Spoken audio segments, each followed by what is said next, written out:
Di awal film diperlihatkan seorang pemuda bernama Yungji. Ia adalah seorang mahasiswa yang baru tiba di kota itu. Saat ini Yungji sedang menuju tempat kos-kosan yang akan ia tinggali selama berkuliah. Setelah sampai di kosan tersebut, Yungji kemudian memanggil-manggil pemilik kosan, namun tidak ada satu orang pun yang menjawab. Yang terdengar hanya sayup-sayup suara orang yang sedang bermesraan dari dalam kosan itu. Karena penasaran, Yungji pun langsung menengok ke dalam dan melihat ada ibu-ibu sedang bermesraan dengan seorang pemuda. Setelah selesai melakukan hal itu, ibu-ibu tadi kemudian menyapa Yungji. Ternyata ia adalah Nyonya So, pemilik kos-kosan tersebut. Sedangkan pemuda yang bermesraan dengannya tadi adalah Yung Song. Ia merupakan anak kos di sana. Di dalam kos-kosan, Yungji mengutarakan niatnya pada Nyonya So untuk tinggal di sana. Nah, berhubung di tempatnya masih ada kamar kosong, Nyonya So pun menerima Yungji dengan senang hati. Dan beberapa menit kemudian, Yungji sudah berada di kamarnya untuk beristirahat. Keesokan paginya saat Yungji sedang tidur, tiba-tiba Nyonya So masuk ke dalam kamarnya. Yungji yang terbangun pun panik karena saat itu terongnya sedang berdiri tegak. Ternyata tujuan Nyonya So ke kamar itu adalah untuk membangunkan Yungji yang akan berangkat kuliah.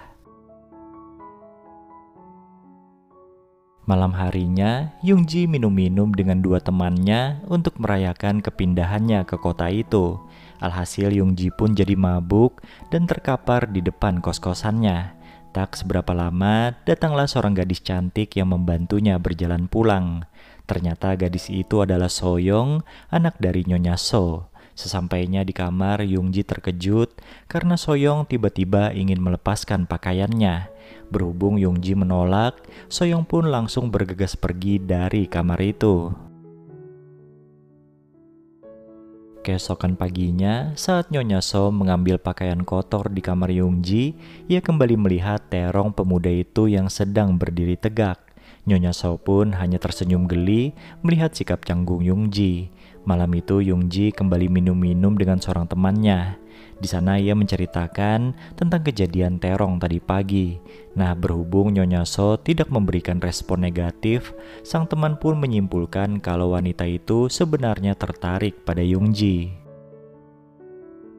Suatu pagi, ketika Yungji ingin berangkat kuliah, tiba-tiba Soyong menghampirinya dan berkata kalau hari itu ia sedang berulang tahun. Soyong bermaksud ingin mengajak Yungji jalan-jalan. Mendengar hal itu, Yungji pun membatalkan kuliahnya dan memilih jalan-jalan bersama Soyong. Hari itu mereka pergi belanja, nongkrong di taman hingga makan malam di sebuah restoran. Ya, sudah seperti orang pacaran.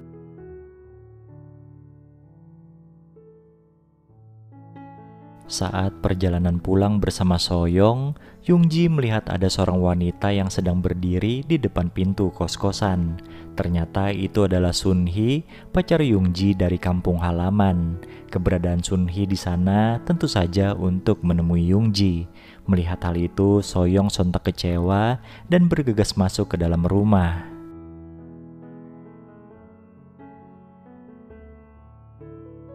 Setelah memperkenalkan Sunhee pada Nyonya So, Yungji kemudian mengajak sang pacar ke kamarnya.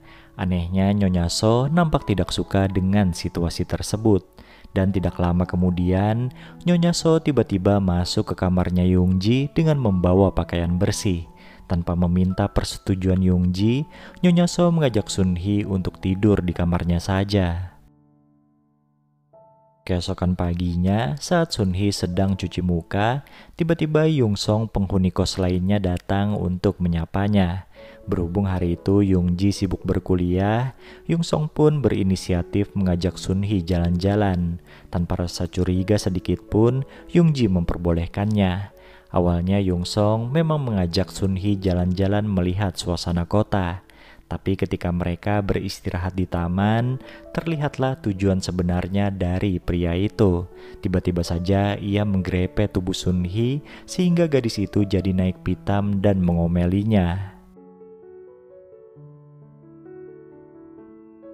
Merasa jika kota bukanlah tempat yang aman untuk dirinya, Sun Hee pun memutuskan untuk pulang ke kampung halaman tanpa memberitahu Young-ji. Nah, beberapa saat kemudian, Young-ji akhirnya mengetahui kepulangan Sun Hee, tapi sudah terlambat untuk mencegahnya. Ketika suasana hati Young-ji sedang tidak karuan seperti itu, tiba-tiba Nyonya So datang ke kamarnya dengan membawa cemilan. Karena terbawa suasana, dua orang itu pun akhirnya melakukan hubungan layaknya suami istri. Setelah melakukan perbuatan itu, Young-ji jadi merasa bersalah pada pacarnya. Lambat laun sikapnya mulai berubah menjadi ketus dan juga kasar, terutama pada penghuni kos yang menghancurkan hubungannya dengan Sun Hee. Suatu hari Nyonya So mendapat ganjarannya ketika suaminya yang mabuk memukulnya serta merampas uang hasil sewa kos-kosan. Sambil minum-minum, Nyonya So dan Young-ji meratapi nasib mereka yang menyedihkan. Keesokan paginya, tanpa berpamitan pada Nyonya So, Young-ji memutuskan untuk keluar dari kos-kosan itu dan pulang ke kampung halamannya. Setibanya di sana, ia langsung menemui Sun Hee. Setelah memeluk gadis itu, Young-ji mengucapkan permintaan maaf.